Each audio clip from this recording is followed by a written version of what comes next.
We are here because we are dedicated to helping the entire CrossFit community. Determined to elevate coaches, box owners, athletes, and everything in between, we believe that this mission will begin right here, right now. While this time and this goal begins with you, our hope is that you take this fire ignited within you and weave it into your own life with the same unrelenting passion to give those you have the privilege of coming in contact with the best hour of their day. All right, everybody, another special guest, Zack Telandar. Did I say that right? Yes, you did. And other than being a YouTube creator, because that's how I got introduced to you. So go on YouTube, you can find Zack. You put some great content out, lots of content, great videos, but you're also a weightlifting coach, a CrossFit coach. You just took your CrossFit level two. I didn't just take it. I took it maybe 2 years ago now. Oh, it's been that long. Yeah. It's one of those things where if your CrossFit level 1's going to expire, you can either get the level 2 or pay $500 and retake the level 1 test. So exactly. We have so many people every weekend that are there because, quote unquote, they have to be. That was kind of my situation. So, and you also are a jiu-jitsu practitioner like myself. Yes, I am. Yeah. Let's start there. What got you into jiu-jitsu? So I always go through these phases where I'll not necessarily burn out of weightlifting, but I will get so specific, and my body becomes so specifically adapted to, heavy snatch, heavy clean and jerk, heavy back squat, heavy front squat, that I don't feel good. I don't even feel good about weightlifting. Like your body doesn't feel good? My body, my mentality, my focus, everything is off. Going to the gym feels off. So I always, for the past 7 years, have reset by just doing straight up CrossFit. I'll find a random gym. I'll join in the community and I love it. That is easily my favorite way to get in shape. No question. Just straight CrossFit. Just go. Yep. And I'll wear my flat shoes the whole time. I will never really grind on any of the strength portions. And my goal when I work out is to have every rep be perfect and then let that set the pace for me. And if it's something that I'm good at, then I can start pushing a little bit faster, but I never get to that point where I'm dying. And I watch as my fitness slowly increases. Then usually about 2 months in, I switch back to weightlifting. And so the reason why I went to jiu-jitsu was I actually kind of made the decision that I don't really want to compete in weightlifting anymore. And the reason for that is that, I'm 30 years old, and in order to keep succeeding and keep improving on my total, I have to kind of really dive into gaining more and more weight. It's just the nature of the sport. I was getting up to 115 kilos, which is right around 250, 253 or something, 255 pounds. And I would have to be, right around 130 kilos, to do what I wanted to do and maintain the level of competitiveness. And that's just something I'm not interested in. I've never, ever been a big guy. Super heavyweights notoriously are bigger guys throughout their whole lives. And I just never was that. I've always been skinny guy. I even played guard in basketball, things like that. So that just wasn't interesting to me. So instead of going back to CrossFit, right? Because I think CrossFit, that GPP that you get from CrossFit really lends itself well. You still have a barbell in your hands. It lends itself well to set you up for weightlifting again. I decided to get in shape again. So get that GPP, but I wanted to learn something new. And two things you've said that are interesting, Zack. One, that you're not a big guy at 240. I'm 140 pounds. So, right. Big in the sense of those kids that are just, they're linemen, it's when I played football, I was a skinny wide receiver, and I played a little bit of quarterback. I played a little bit of defensive back. I just happened to be tall. So there are those guys though that are tall and they're bigger, like in high school, Juggernaut Training Systems is what I work for now. It's where I do my coaching, and Chad Oh, Wesley Smith. I didn't know that. Yeah, I've checked out Yeah. Juggernaut quite a bit, especially when I was coaching wrestling back in the day for a lot of our Yeah. wrestlers. Yeah. And Chad Wesley Smith said he was 125 kilos in high school, which is 275. And that is a, there's nothing crazy about that. That's just how bodies are. In high school, I was under 200 pounds, and I was tall. So while that sounds heavy to most people, at my height is not very heavy. So that's why, to answer that quick little. For reference, I was under 100 pounds in high school. You also said something funny. As I'm aging, I'll be 43 in a couple weeks.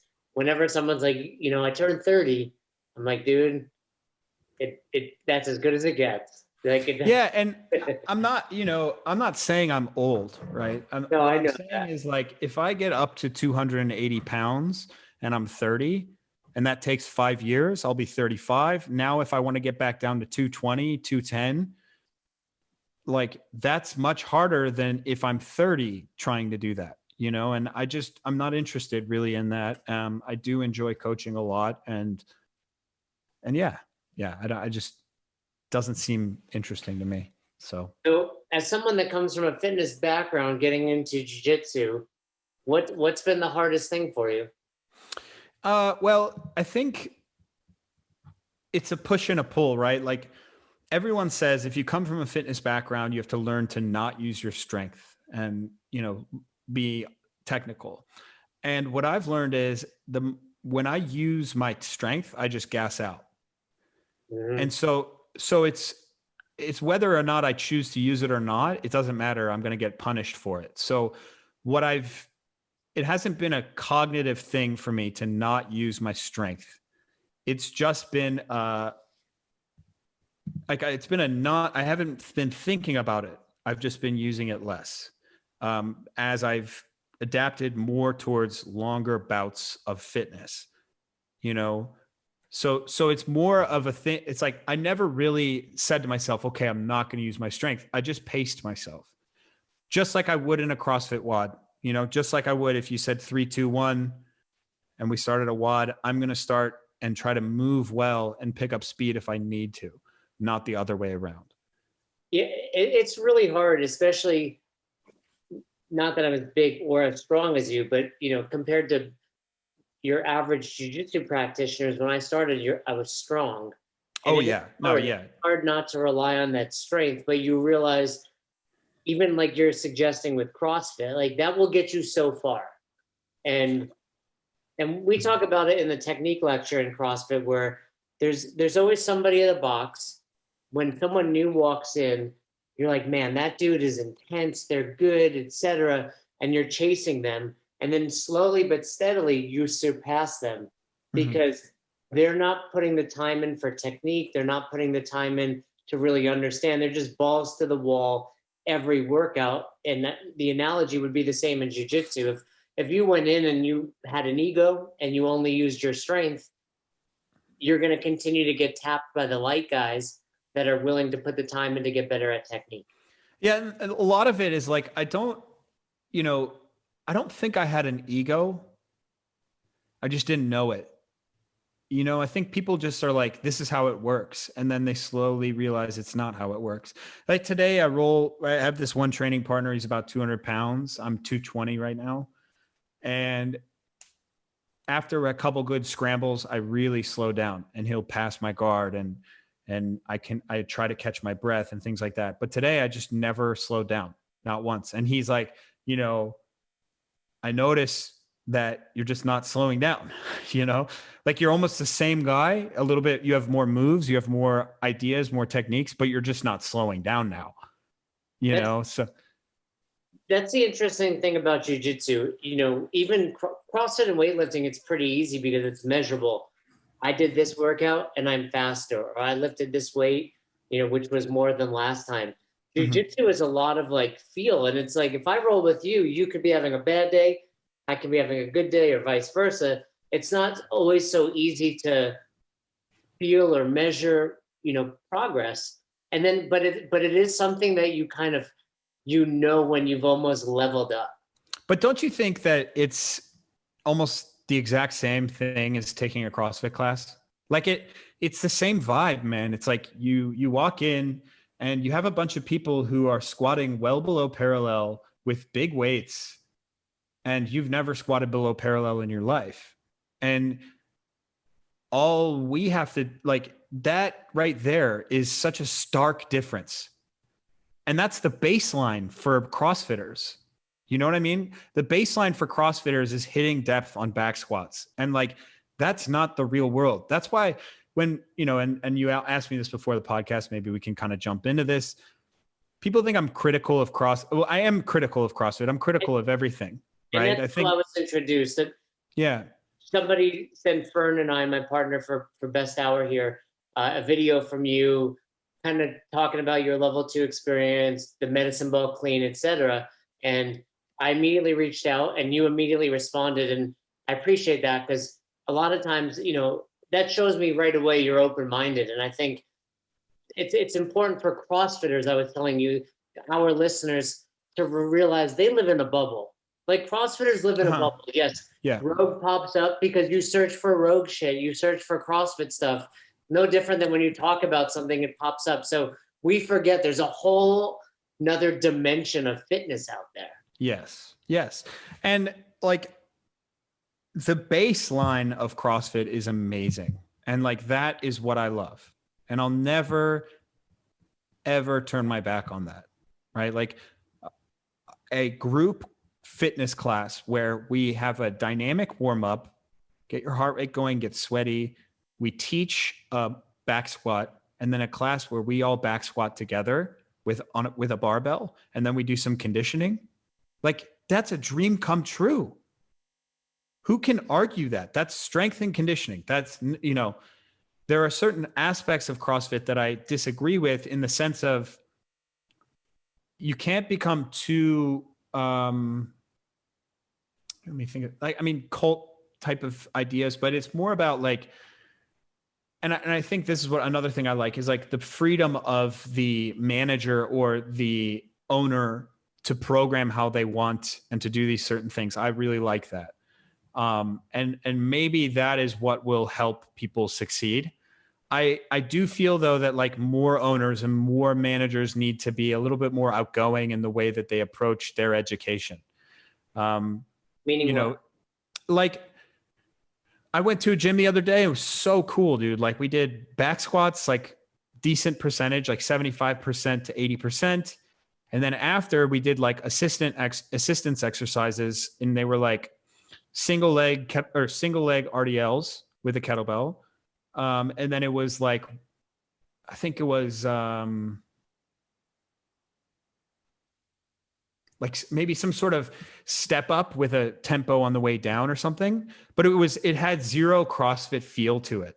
It was all about like, this is our goal here, and it felt like I was taking a strength and conditioning class, and then we did like, it was like, it was for the workout. It was every 3 minutes, 10 calories on the assault bike, and then like 15 kettlebell swings. So it was a sprint, Right, and, yeah. And I loved it. It was like, I felt like, who could argue against certain things like this?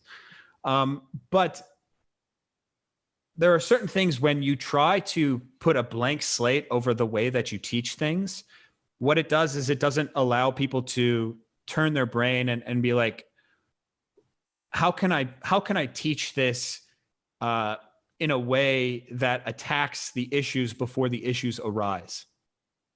Do you know what I'm saying? Absolutely. Yeah, I love it. And that's where I pointed out like the medicine ball clean as being a very arbitrary, silly exercise for that, because it doesn't attack those issues. It actually, the reason it's used doesn't actually equate to its use. What do you mean by that? So the reason it's used is so we can learn that our arms do nothing here, right? Like we extend with the legs. The barbell is used by the legs, or sorry, the barbell is moved by the legs and the hips and the back extensors.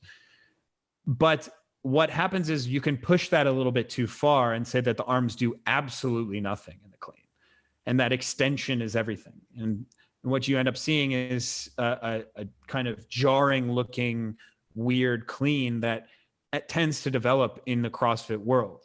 Where in reality, like if we teach someone with the barbell right away with a certain, with like a little bit of a nuanced approach that attacks the issues immediately before they arise, you don't have to even talk about using the legs or the hips. They're going to be used, right? If they're doing it properly. And that's what the thing that I pointed out was in my level 2, you know how we get in the small groups and then they say, okay, who did it the worst? Or like who needed the most? You know that part? So yeah, and you were brought in. And it was like everyone in my small group pointed to me. Right. And then I proceeded, the workout was 1 clean plus 2 front squats. And I proceeded to clean and 2 front squat more than 100 pounds more than the heaviest guy in my group. For reference, what was that about? 335. Okay, so decent strength right there. Yeah. So, but it wasn't, I'm not a strong guy. Like there are CrossFitters who back squat more than me, front squat more than me. I do have technical prowess in the clean. So that's where I take issue is like, oh, your med ball clean sucks. You don't understand the clean. Do you know what I'm saying? No, I completely understand. And I do want to say, this is another example where someone like you would say, I'm not strong. Compared to the best of the best, yeah, you're not. But compared to... Well, I think... No, I mean, what I mean... It's straight in the world. Well, what I mean is like, I'm not strong compared to myself, right? Like, I am not a strong guy, right? Like, my level when I came into CrossFit, like, I couldn't back squat 275, you know? And like, there were and that's not someone who can't back squat 275. You wouldn't walk into a CrossFit class and we're doing back squats today and be like, the guy who struggles with 275, you wouldn't say like, that's the strong guy in the group, right? You would see the old dude who's not very good at CrossFit or whatever, but you put a bar on his back and he squats 400. You'd be like, that's the strong guy in the group. You know, it's like relative to my other lifts, I'm not a strong guy. So I have technical prowess. I just happened to get that early on and then just build the shit out of my strength. I'm sorry, am I allowed to swear? Yeah, we don't edit this. Loosely. Yeah, we mark ourselves as clean, but we once in a while. So, okay. So I love this. And let me ask you this question. Can someone be proficient at the squat clean and not proficient at the med ball clean? Absolutely. What would that look like? So the reason why everyone pointed to me was because I didn't overextend my hips. I didn't prove to everyone that I was extending. When would you in say reality we're extending? Well, what are we really looking for in the clean? We're not actually looking for the hips to come forward and the shoulders to come back. No, we're looking for a straight line. Right. And the body, it really depends. When people see extension, it's usually momentum that carries us into that position that everyone thinks about in triple extension, right? When the barbell is light, you should actually be working on timing, which is contact to fixation. That's one of the 3 pillars that another guy, Max Ada, who's a weightlifting coach for Juggernaut, that's one of the ones that he talks about is time to fixation. And so when you have light weight, the moment you make contact, you shouldn't be continuing to extend back, continue. You should be making contact and keeping your chest right where it is and racking the bar fast, right? Now, that the crazy thing here is like when I clean 70 kilos, which is very easy for me, so it's 155 pounds, it might look as though like, hey, why aren't you extending? And to the eyes of the average CrossFitter, their version of extension is actually hyperextension. You know, people need to remember standing up. If you just stand up, that's extension. So put a bar in your hands and you're standing vertical, you know, you might be a little bit leaned forward. And then someone says, well, you're not extending. Well, I don't know. I'm getting enough height on the bar.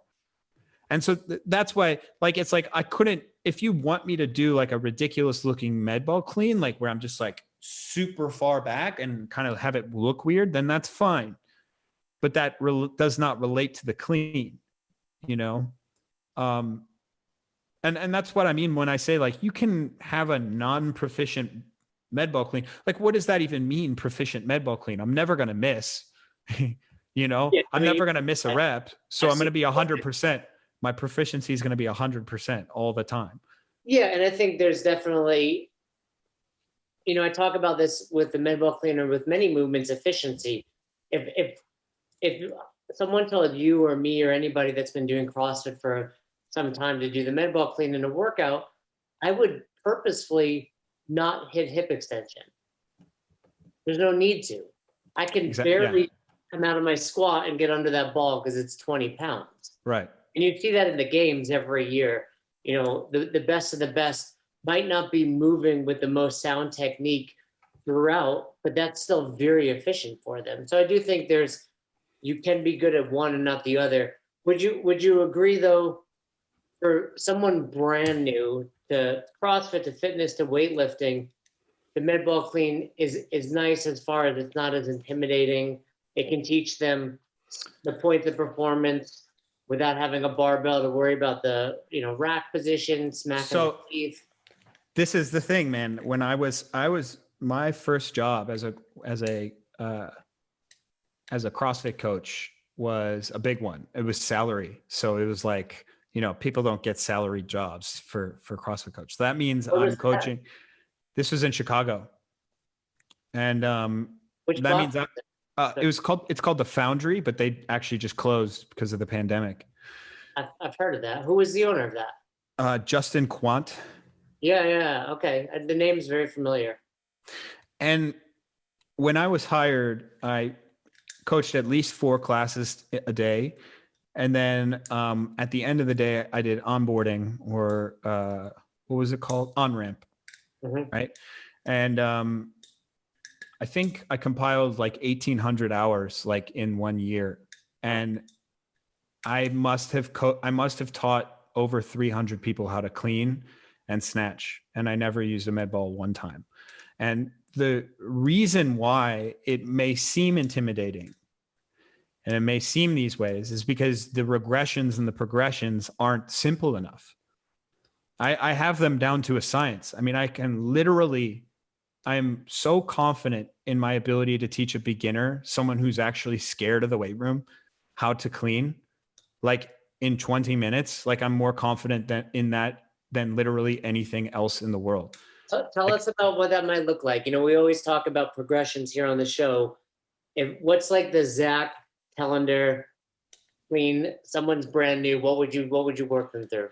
So the first thing I say when I talk with someone who's like scared and they're a new person, I tell them like, listen, like step by step, do not feel like you have to do anything or perform any certain way. Right. And then I won't tell them this, but I'm going to give them the most remedial tasks to do. So the first thing is like, how do we grab the bar? And then when it's in the front rack, how do we grab the bar? So what I'll do is I'll actually have them find where their bar is and just hold it in their hands, stand upright with their chest high. So they just know, like, and I'll say, you know, as we move through this, your shoulders are going to want to come down. Your back's going to want to round. You always have to be fighting against the barbell, no matter what you're doing, because it wants to pull you down. Gravity wants to pull you down. You have an implement now, right? That rigidity is valuable. And then what I do is I'll get them to hold it in the front rack and they're going to go, oh my God, this is crazy. I'm going to go, yeah, I know it is crazy, but like, trust me, this is the only way, right? This is it. So what I'll do is I'll actually have them hold it in their hands as tight as they can. And then I'll say, all right, let's try to get it above your collarbone. And they're going to go, oh my God, this is crazy on my elbows, all this stuff. I'm like, I know, it's crazy. But I never let them roll it into their fingertips. And I never tell them, hey, you know, we're just going to rest it on the shoulders. Like, you know, it's the fingers or the hands don't do anything. Because the reason why I don't do that is because that will develop into bad habits later on, particularly in the clean. You actually won't set up a proper front rack if you don't learn how to externally rotate the elbow and shoulder, or the humerus, sorry, you need to learn how to do this better and better and better and better. And if you don't learn it from day one, because I'm telling you to open up your hand and put in your fingertips, what am I doing? I'm lowering my standard. So I have them just kind of hold it there and they're like, oh man, this is crazy. I'm going, okay, now put it overhead. And now when you put it overhead, I want you to straighten out your wrists. So you're stacking your wrists. And now I want you to slowly bring it down to the front rack. And what they'll do is they'll end up externally rotating. Like naturally. And they'll naturally be in an open posture. And I'll have them do that a bunch of times. And then I might... That position that you're talking about, I always teach people when we're doing like cycling shoulder to overhead. It's like this hurts. And it's always because they're not doing what you're demonstrating, which is basically pointing those elbows in and up. And you create that shelf there too. Yeah. Which is a lot more comfortable when a barbell is coming down and up over and over again. And the learning how to hold the bar pays off. Because you're going to need to. Yeah. When you alleviate what you're doing when you open the hands and let the bar roll into your fingertips is you're just alleviating every other joint. And so when you end up building muscle with all that alleviation, you don't build it in the right place. So say you have a workout with a heavy barbell, you get the bar overhead, the bar is way back in your hand, you bring it back down, it slams down on you. You know, you actually don't build strong shoulders. You're just kind of finding a way to get it overhead. Right. So I have them grab the bar, do all that. And I might even come in and lift their elbows, you know, and they're like, oh my God, this is crazy. Okay. That's that. Now, once they've gotten used to that, because they already know the squat, I go, okay, we're going to front squat. Just teach them how to front squat. And again, their elbows are going to dip down and I might have them press it overhead. Just learning how to hold the bar in the right spot with a full hand. Get enough reps of that, then we're good. From there, bring it down to, see, I want to interrupt for a second. I'm understanding. This is interesting because, like I said, people were like, this guy doesn't like the men ball clean, blah, blah, blah. Here's what I'm hearing. And, you know, some of the CrossFit out there, that maybe this will get a little hate. You're not as big a fan of the med ball clean because you seem to be, at least, I've not seen you do it, but from hearing you, pretty freaking proficient at coaching with the barbell. Now, yes. So I think that's where there may be some sort of disconnect out there, right? The med ball clean has always been used in the CrossFit world as this idea of like, it's a teddy bear, it's less intimidating, but also there's more room for error, right? I don't have to be a great coach. Get under this ball. You're not going to hurt yourself. But is that the solution we're looking for? No, is that really I mean, is that what we're looking for? We're like, oh, this guy sucks at coaching the clean. Let's give him a way out. No, that's what I'm hearing as we're talking about that, and it's making me think. Now, I still would argue there's some benefits, and obviously we're not done talking. Group session, it's still, you know, I don't think you would argue with me that CrossFit saved weightlifting. 100%, yeah. Right, so that doesn't mean it's the right thing just because it's working, right? But yeah. And again, like that criticism is so minute. Like it doesn't matter really in the grand scheme of things. We're getting people to touch barbells. We're getting people to condition. Like how could I ever complain? It's just when we want to get into the little intricacies, like that's what I like to do. That's what I like to talk about. And I'm not afraid to be like, hey, CrossFit's wrong on this. Like honest to God, I'm not kidding you. I could develop a intro to barbell program directly for CrossFit that is 100 times better than the one that they did. I know I could. But stop doing that. And I've already done it. It's on my YouTube channel. Well, go check it out. I've done it 100 times, you know, like. Can you remind people what your YouTube channel is while we're here?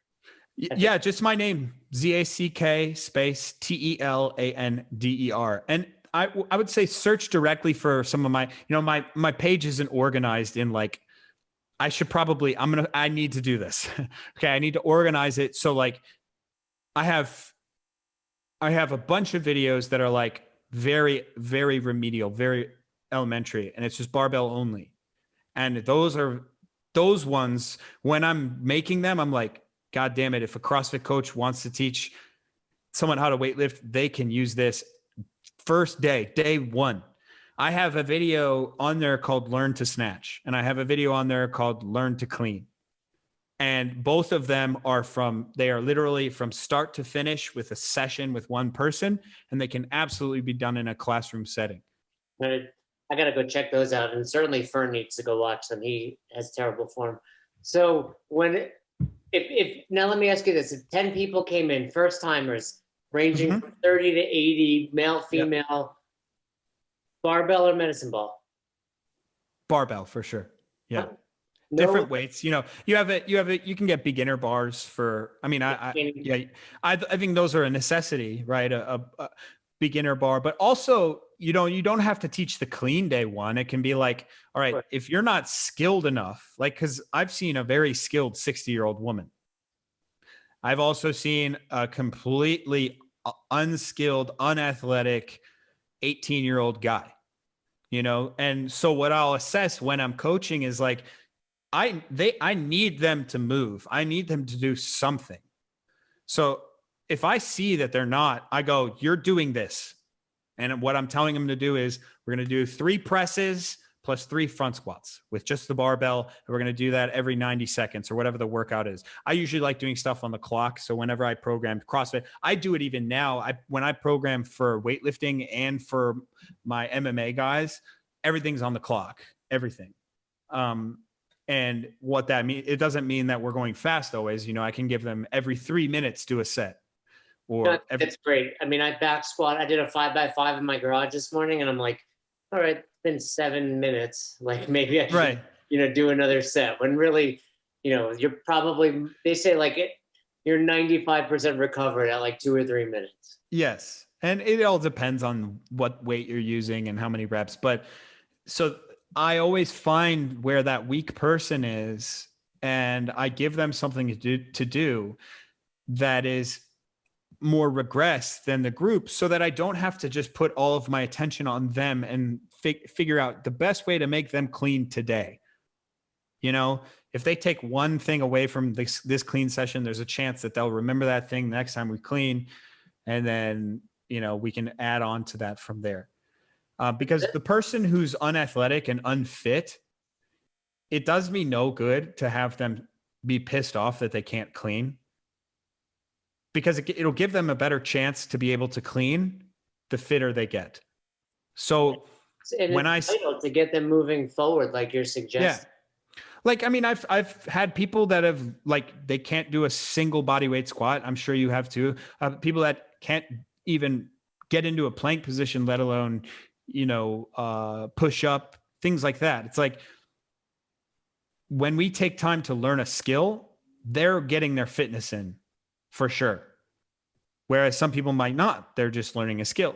And that's the real difference. It's not, are they going to med ball clean because it's less intimidating? It's more about assessing what they need, the triage, right? That's what CrossFit talks about a lot. It's like, what does this person need? Well, this person needs fitness in every manageable way possible.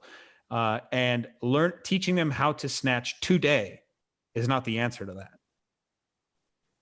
So I think that's all super valuable. And I think, again, it's important that we as CrossFitters remember that we don't always have the right answer. And if you're not looking outside of the CrossFit world, you're definitely limiting yourself, and it's super narrow-minded to be that way. So tell me more about what was going on. These guys are pointing to you at your level 2. What's going through your mind? I just, I placate all of it. I'm not going to cause a riot. I'm literally not. That's not, I don't go to these things to troll people or do that. Like, I hate when I go to a CrossFit gym and someone is teaching weightlifting, and they're always looking at me and they're like, well, Zack over there, he might know more than me about this. It's like, dude, I don't care if you're giving people right, wrong cues. I'm here to work out, bro. Like, I don't care. I'm not going to be like, you know what I mean? Like, you're the coach. I wanted to train and work out. I'm not teaching anyone anything. I have respect for you as a coach speaking in front of the room. I never ever want to go there and be like, well, actually, you're doing it wrong. You know, it's like if they do something wrong, who cares? It's my day. That's another thing too I love about CrossFit is like, it's your fitness, man. When you walk in at the end of the day, it's all about you. It's all about you. It's 100% you. Have that ego in the sense of like, you're not there to worry about other people.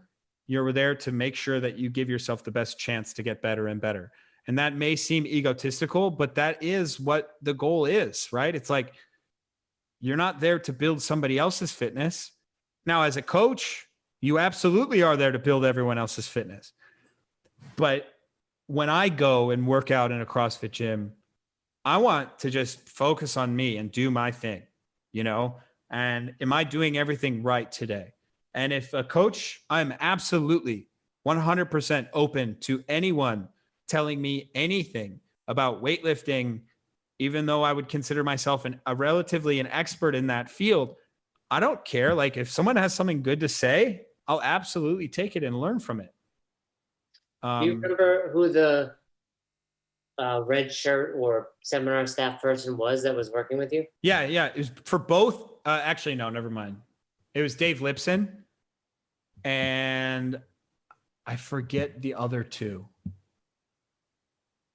Damn it. I forget the other two. And then my level 1 was Spencer Hendel. And you were getting feedback. So when you're in the group and they're pointing at you and then they see you ultimately, doing the complex at like 3:30, did you have any conversations with somebody? No. It wasn't like, haha, fuck you guys. Sorry. Screw you guys. It wasn't like that. I never, I just wanted to get a good workout in at the end of the day. Like I wanted to go lift heavy. So where do you think the med ball clean falls? Like, do you think are you suggesting that we get rid of it? Like we only use it for wall balls, in the future? Are you suggesting it still has a place as far as the teaching of the clean? Personally, I don't think so. And not at all. Like if you could redo CrossFit, it would be. So let me rephrase it as this: you've taken the level 1 and level 2. There's the squat group, a press group, and the deadlift group, the 9 foundational movements. Yep.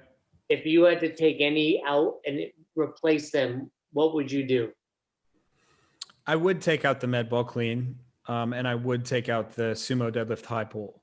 And what would you replace it with? Anything or? I'd have to think about that. Yeah, that's that. It's actually, this is a very interesting story. I got into strength and conditioning. I left CrossFit, got into strength and conditioning, and that's where I focused again on weightlifting and strength and conditioning. Like I was competing in weightlifting, but after strength and conditioning, I kind of got out of that field, and I have my CSCS, which is kind of a big certification. It's pretty tough to get, and I've got a bunch of other certifications. And I got a job at Gold's Gym as a personal trainer, which is like a pretty big step down from that, right? But that's how I started. I had to make a living, So one of the things that Gold's Gym had was called Gold's Fit, and it was basically their version of CrossFit with no barbells. It was a direct ripoff of CrossFit, but the cool thing about Gold's Fit, and this is why it was a little bit different, was they changed their curriculum every single year. So they adapted to the new things that would come up. And when I took their like little certification course, I was blown away. I really was completely blown away. The guy who made it started in CrossFit, and he took it upon himself to build this curriculum. And he took a lot of the things from On It, a lot of the kettlebell swing stuff from On It. He took a lot of different kind of strength and conditioning ideas, and he made the curriculum. And I really, really enjoyed that. And what I thought was very interesting was how well they adapted and how much they changed and kind of were able to take on new ideas and things like that.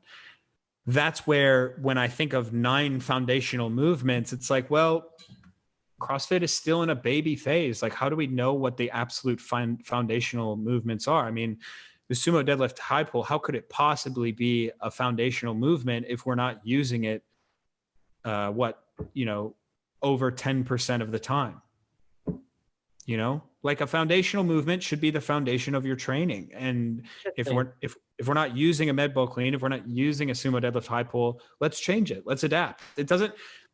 I think that was another one of my issues with CrossFit, is like they wouldn't ever do something like that. And that was more due to Greg Glassman being a crotchety old man who, he tripped and fell on some gold and then thought that made him a genius. Ultimately, it thought that it made him into this unbelievable mind, when he created something very simple at the right time and he believed in it and it worked great. But to say then that you don't need to learn anything else and you don't need to change ever again, that's actually the sign of stupidity, in my opinion. That's not the sign of someone who is actually smart.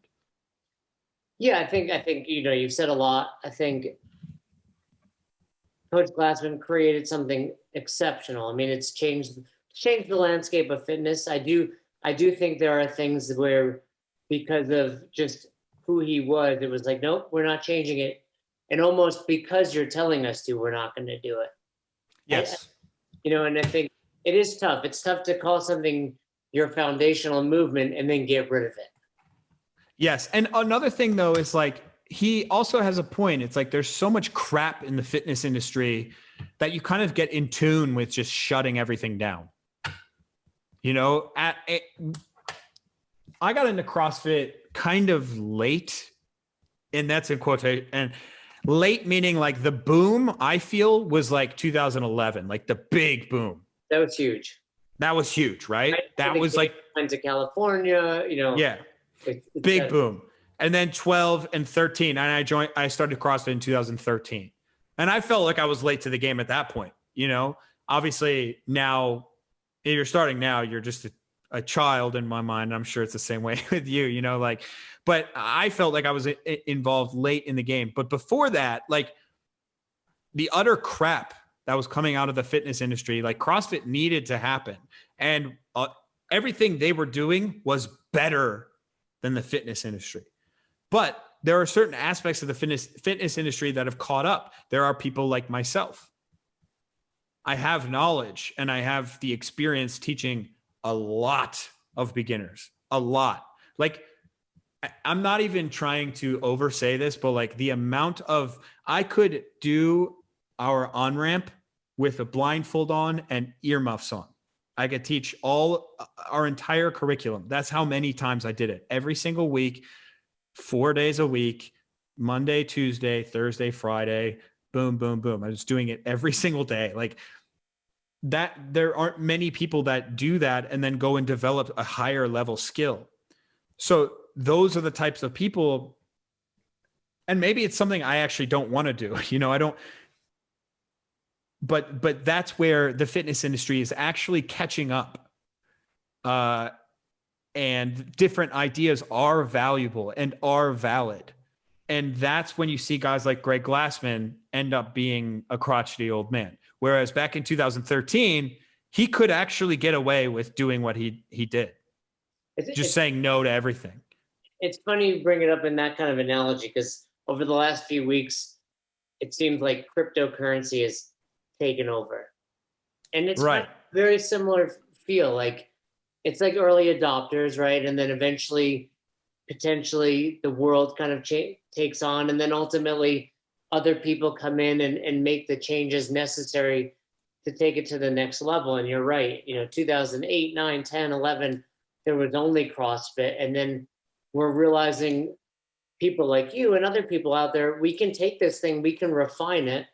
We can still call it CrossFit, but we can make it even better. We can help take it to the next level. And I think in order for that to happen, there does need to be open-mindedness to it. And you need to be willing to listen to other people. And I do think this day and age in CrossFit, we're seeing more of that. We're seeing more of, let's bring in other experts. I mean, the new CEO is creating new positions and doing all sorts of new things to help take it to the next level. Yeah. And I do not push my criticism beyond that. And I do make it very explicit how my love for CrossFit and like my, ultimately that's how I started. So with that being said, you kind of have your jiu-jitsu, you're doing CrossFit, you're doing strength training. Where do you see the world of fitness going? Do you think CrossFit will just continue to grow? Do you think people are gonna get involved and then leave and experience things like you did with strength and conditioning? Where do you think we're gonna see the fitness world move to in the 2020? This is interesting. Like, is CrossFit really, really growing? Like, is it really, really growing on the way that the people in the algorithm bubble? It's, by the way, I love how you called it a bubble, but I call it the algorithm bubble, because all the things that you consume are created by the algorithm, and that creates your bubble, right? You get on Instagram, you're like, wow, everyone does CrossFit, and you get on YouTube. People forget that. That's a big thing, CrossFit. This is Austin Maliolo told me that. He's like, we're still really small. Yeah. And it's like, is the growth still happening so much so that it's like, okay, everyone knows what CrossFit is, and everyone, I thought the same thing about weightlifting. We went from in 2009 to 10,000 people. 2009, we were at 9,000 USAW members. In 2019, we were at 30,000. So we tripled in size. And I was like, okay, everyone knows what weightlifting is now, and it's just going to keep getting bigger and bigger and bigger and bigger and bigger. And I have not seen in my life, like the real world where I walk around and talk to normal people, I have not really met one person outside of my sphere that knows what weightlifting is. And I mean, like within a distinct level of detail, and maybe even a minimal level of detail, knows what weightlifting is. If I say I'm a weightlifting coach, do you know what that means? They would say, your personal trainer. Personal trainer, things like that. If I said I'm an Olympic weightlifting coach, the chances that they know that the snatch and the clean and jerk exist go up, but by how much? Still not that much. When I was at goals like you, I didn't snatch, I didn't clean, and I was someone. I mean, I read every muscle and fitness magazine. All what I mean. Like I was invested in fitness, and I still didn't know what the Olympic lifts were until I found CrossFit. So it does show. Just you go to any Globo gym, 90% of those people have no idea what the Olympic lifts are. Yeah, and like the future, man, I don't know where it's going. I have no idea. I couldn't tell you, if I looked at it back in, I felt like before the change, before the 20 members to regionals, or 20 males, 20 females to regionals, I felt that before that change, CrossFit was the Wild West. Like it was a gold rush, man. I felt like we were a part of like something that just is going to take over the freaking world. And I thought like, there's no way this train is stopping, man. I went to Carson that year. It was the last year. The games were in Carson. I think it was 2015, right? 2015, maybe 2016, 15 or 16. Yeah. Yeah. I remember. And I was like, dude, this thing is huge. No one, no one's going to mess with it. Like this is, it's just going to keep going up. We're just going to take this thing to the moon. And, all these certain things happen to it, and maybe it's flattened out. Maybe it's still growing a little bit, but like, it's hard to say what the next future thing is. I think, maybe people getting into fight sports, but again, that's my world. I have the bias of being in jiu-jitsu myself. Like, I don't know what the future entails in this, It's interesting though, because it shows that we're still in a bubble. Because think about, like, I don't know the answer, but what percentage domestically, let's consider the United States, actually do some sort of exercise? It's probably like 10% or less. Just like walking. Like, let's include, okay, if you go for a walk, purposefully do something, like not vacuum, but actually exercise.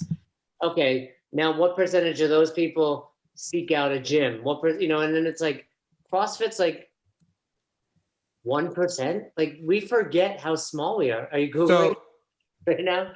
I just looked this up. The obesity rate stands at 42.4% in America. Yeah, and that means that means at least 42%, at least at the very minimum, and we're talking very, very minimum, at least 42.4% of America does not exercise. And so I would say double that, we get 80%, right? At least because you have people who aren't obese, but they're not fit. Double that. So you have 80%, and now doubling it is completely arbitrary. But yeah, people don't work out in the way that our minds treat training and working out. Like not many people do. And then even outside of that, there's hardly any people doing that relative to the grand scope of things. So I totally see that. In good news, it just shows how much room there is for growth. Right. But does that think about, and this is another thing where like Greg Glassman really did understand it. It's like the sickness is the lobbies. The sickness is the corporations who their sole job is to prevent you from exercising and prevent you from being healthy. It makes it a lot harder to go out and do things when people don't want you to, when every force does not want you to.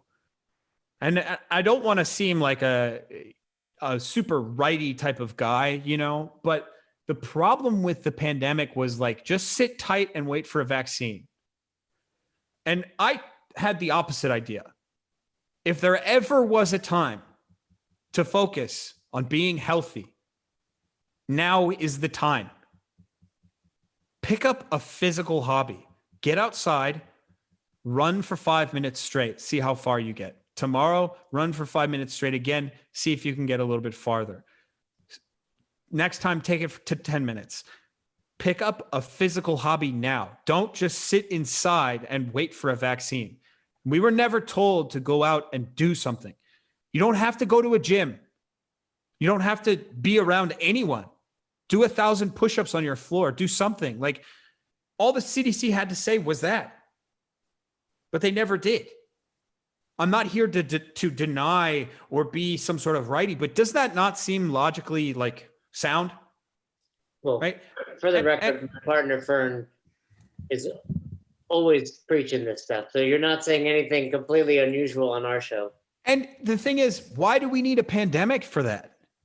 It's like not a single soul on earth. Like this is really where it comes down to. People say they don't have time. Okay. If you don't have time for something, you better be a monster at business. You better be making a lot of money. Yeah. If you're exchanging your health for something. But think about it like this.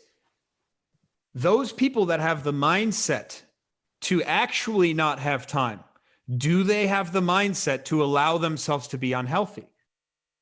No. So they actually don't have time, but they make time to be healthy because that's the type of person they are. You see how you just blew all my listeners' minds. They're pausing right now in order to stop and I'll run it back. I'll run it back, right? No monster, no absolute, we're talking in any field, doctor, lawyer. The Rock is the example you're referring to. Well, The Rock is different because he's a sex symbol, right? So it's like, that's his job, is to work out. Well, and he also has some science going on in his blood. Right, but no matter what, even if there was no such thing as PEDs, he's going to be ripped because that's his job. And that's also part of his mindset. I will not take that away from him. But let's take a CEO.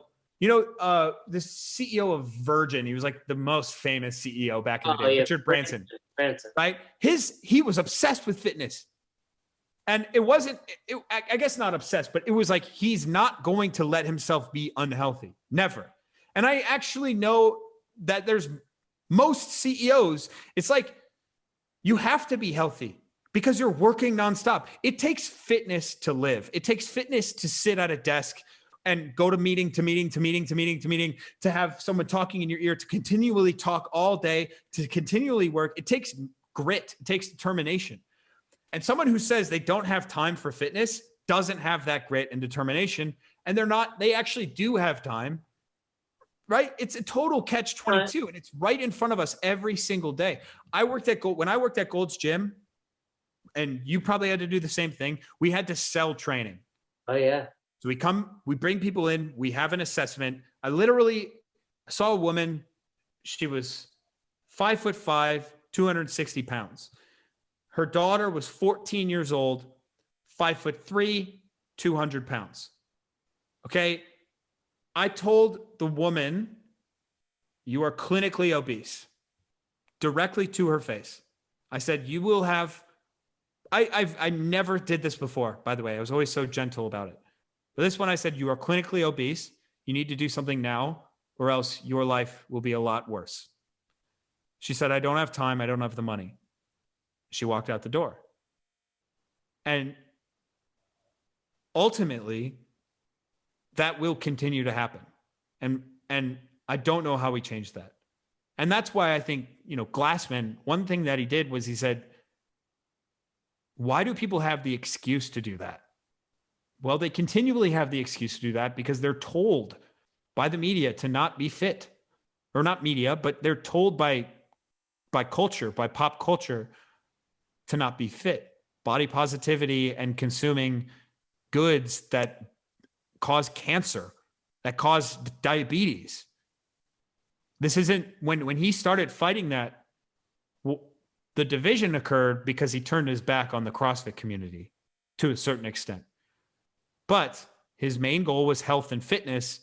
And no matter which way you turn, no matter where you go, the roadblock is the actual sickness, which is every other entity that is preventing people from being fit.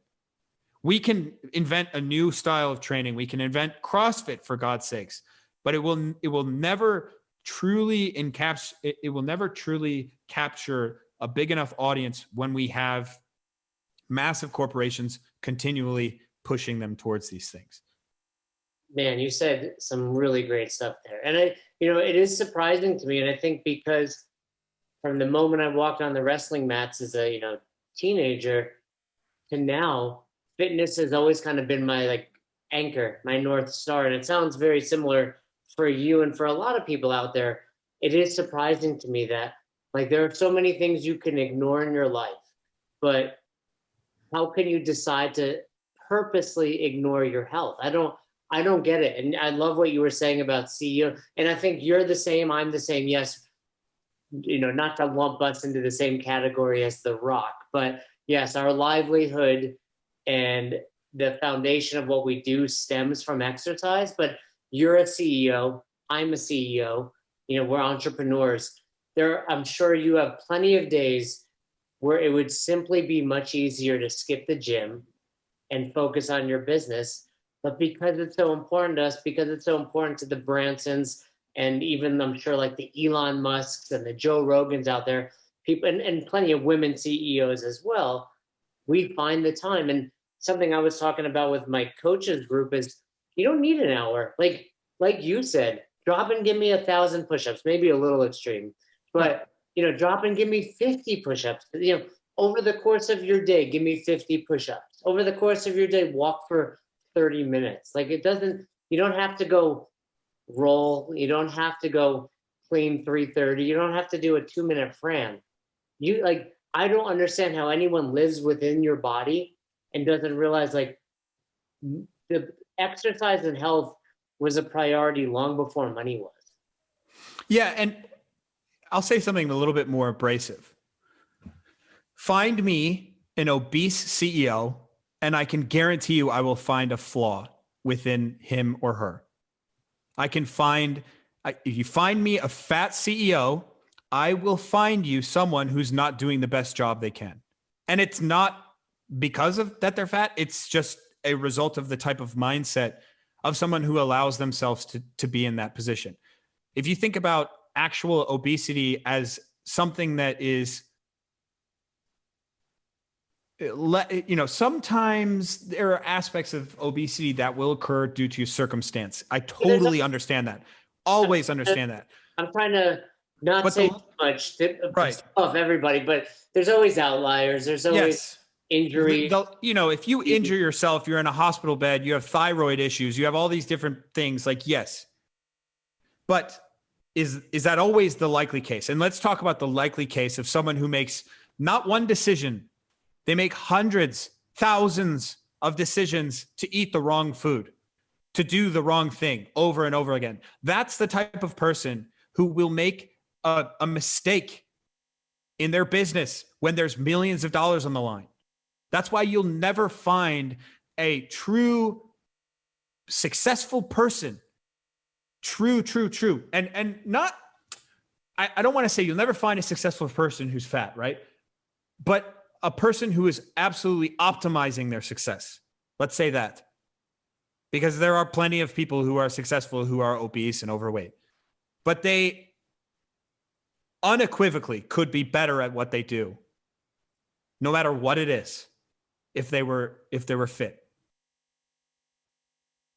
Do you think, because I've said similar things, and I find it very hard, I wouldn't say to trust, but or respect, because I kind of agree with what you're saying. Like, but do you think we're biased? Like, we're so into health and fitness that it's hard for us to wrap our head around someone being successful without caring about their own health and fitness. This is where semantics, rhetoric, the way that you speak really matters, right? You might have said, I find it hard to trust fat people, right? That is a horrible thing to say. No, you didn't say that. I know that, right? But that's, you have to break it down, and because you cannot dehumanize someone because of their circumstance. You cannot simply categorize someone and say you don't trust them. But I totally understand what you're saying, in that someone who continues to make poor decisions outside of their relationship with you might start to make poor decisions within their relationship with you. However, having said that, you're not their father. You're not their keeper. You're not their life coach, unless actually you are. You're not their therapist. You're not any of these things. Say you're a friend, a colleague, or whatever. All you can do is judge them based off the way they treat you. And if they treat you solidly, it cannot matter if they're fat or not, right? I will always say that, no matter what. I'll never discriminate against someone because they're fat. Like, that's ridiculous. And you're never going to do that either, because you're not a psychopath, or at least from what I can tell. You only know me for about an hour, but yeah. Right? So, but I think I know I understand what you're saying, in that, it's not really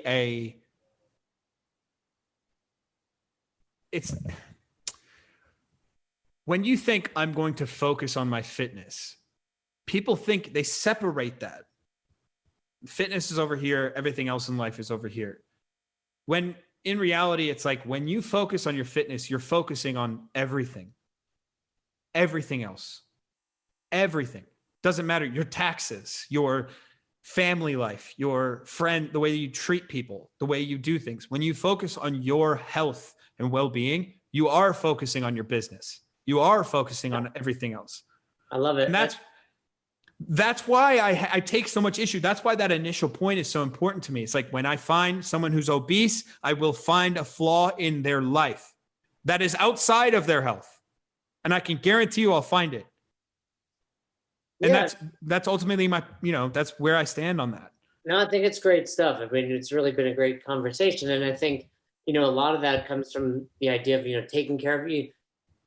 I would almost, equate it to, if you don't take care of yourself first, how are you taking care of the rest of your life, your business, your family? And being obese, you may not be far from a trip to the hospital, right? I mean, the pandemic showed us, hey, you're more susceptible to this thing. And if I'm running a company that's responsible for other people because they have jobs, and I'm not taking care of myself, and you're putting them at risk by leaving yourself in that unhealthy, category. So I think that's really important. And I think for me, for a long time.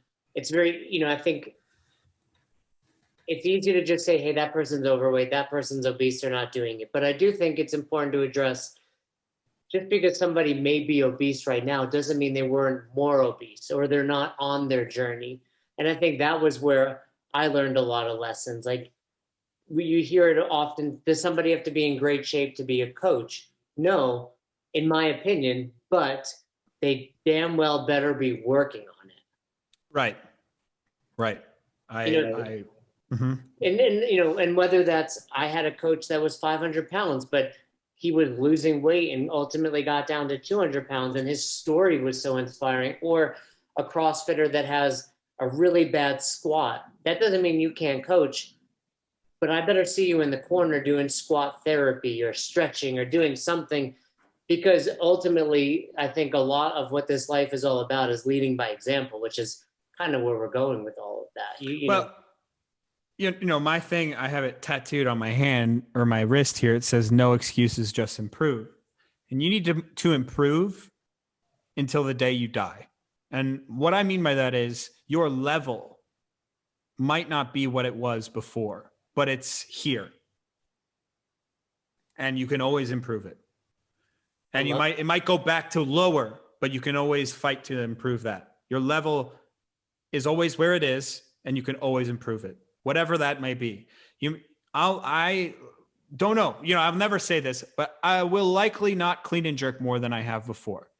I got to say, it's a tough thing, but my level of anything in my life, my relationships, my family life, whatever that may be, is where it is. And if I tell myself that I can't make it better, then what's the point of living? What's the point of all of this?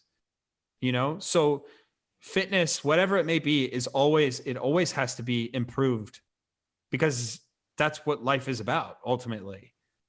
I love it. No excuses, just improve. And yeah, that's a hard kind of road, or, fork in the road. For example, I did 5x5, like I said, in the garage at 245 today, nowhere near my best. Mm-hmm. But you also have to be thinking, are other avenues of my fitness improving? Are other aspects of my life improving, right? Always just moving forward. Speaking of that tattoo, I noticed on your social media, seem to be working on the left side of your body as well. Oh, but my tattoo's on my left side, you're saying? Yeah. I'm fascinated by tattoos because I enjoy them myself. And yeah, the whole like thematically, like at the top here on my shoulder is it's koi fish, and they're making a yin and yang. And the whole theme here is, the balance between everything, the push, the pull, the good and the bad, right? It's whatever, and it leans itself to that idea, like wherever you're at can always be better, it can always be worse, and it'll never stay the same. And when people start to realize that, like, you can never fully embrace sameness, meaning homeostasis it's impossible. So I think everyone wants to be homeostatic, so they're scared of questions. They're scared of things that they can't get a hard answer to. And that's, you have to relish that. You have to relish the fact that life is unknown and the way that you're going to perform is unknown, or else you're going to beat yourself down. I really loved CrossFit for that reason. The fact that they said unknown and unknowable all the time, I actually really liked that. And another thing too is, like, you're always putting yourself in a position to be uncomfortable. Like, everyone says, be comfortable with being uncomfortable, but really there's always a split decision where you can do something you've never done before. And that means feel really bad and continue to work, and like that right there, just training a few years for the open and trying to place as high as I could, man, if I went back to my collegiate athletics, like if I had more of that mindset, I would have been a much better athlete. So for that reason, like, I'll never turn my back on CrossFit, never. But I like to criticize it because it's a love affair, I love it, dude. And I think you're also, something that Fern and I speak about a lot is drunken monkeys, meaning you're just handing people problems. And you're not doing that, which I think is really valuable. And I think a lot of people probably listen to this episode because they're like, oh, these guys are going to clash about X, Y, and Z. But you're not just handing problems like, hey, the med ball clean sucks. You're suggesting, hey, I don't think it's the best path forward, and here's potentially what I would do. Mm-hmm. And I think that's important. Too many people you're not a hater. You're not a basher. No. And that's what the world is filled with right now on social media. I mean, someone who is a hater is just as stupid as someone who's been indoctrinated into a cult. You're both sides of the spectrum, not looking at anything in between. So it's just as close-minded. Yeah, it's just as stupid to follow, or it's just as stupid to be blindly skeptical as someone who's blindly, optimistic about it. So optimistic. Love it. I love it. Well, this has been a great conversation. I'm sure we can talk more, but Zack, it's your name on YouTube, and I believe it's Zack. Well, for your social media, for your Instagram. Oh yeah, Coach_ZT. Awesome. So if people check you out, they can certainly see videos on teaching people to clean, the snatch, and so much else. One last thing. So you seem to, you're pretty prominent on YouTube. Is that a full-time gig? No, I mean, I have my hands in a bunch of different places. My full-time gig is remote coaching and strength and conditioning. So I do that in person, and then I do the remote coaching outside of that. That's where I make my living. And then I try to make a good piece of content at least once a week on YouTube. I've been doing that for almost the editing and everything. No, I've about a year ago, I outsourced my editing, thank God. And it's been really great. But I do, I record audio, take as much visuals as I can, and then I send it to an editor. And that system has really helped me a lot. Are you using like a overseas type of thing for that?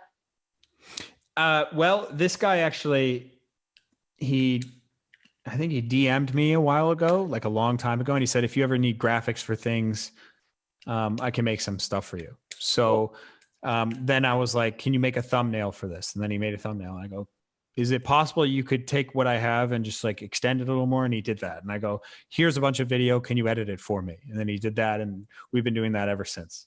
Yeah, I'm just fascinated by people that, like you, I say this about coaches, and, to be an entrepreneur just to me signifies, you may have a paycheck coming in, you may be doing this, but you're someone that's willing to, be creative, and ultimately take responsibility for your own growth, development, and finances. And I'm always fascinated by how different people do that. So it's really cool because it's awesome stuff. Yeah. So it's been really awesome. I love it. No excuses, just improve. That's right. That's what I'm sure that's what we're going to name this episode. And I love, what you said about all of this. And I think it's really important, and hopefully someone listens to this and they're like, okay, my mom, my cousin, my friend, my teacher isn't taking care of themselves. What can I do to help them? Because that's really what it's all about also. Like, we are responsible. We need to be helping others. You kind of alluded to it earlier. It's like, be a nice person and get them going. Maybe you can be that catalyst to make them a better, more well-rounded, healthier person. Yeah. I love it, Zack. Well, thank you so much. I'm glad we finally connected. Yeah, thank you so much for having me. So you never miss an episode of the podcast, subscribe to our YouTube channel and on all major podcasting platforms at Best Hour of Their Day. Thank you so much for tuning in and for being a part of the best hour of our day. See you next time.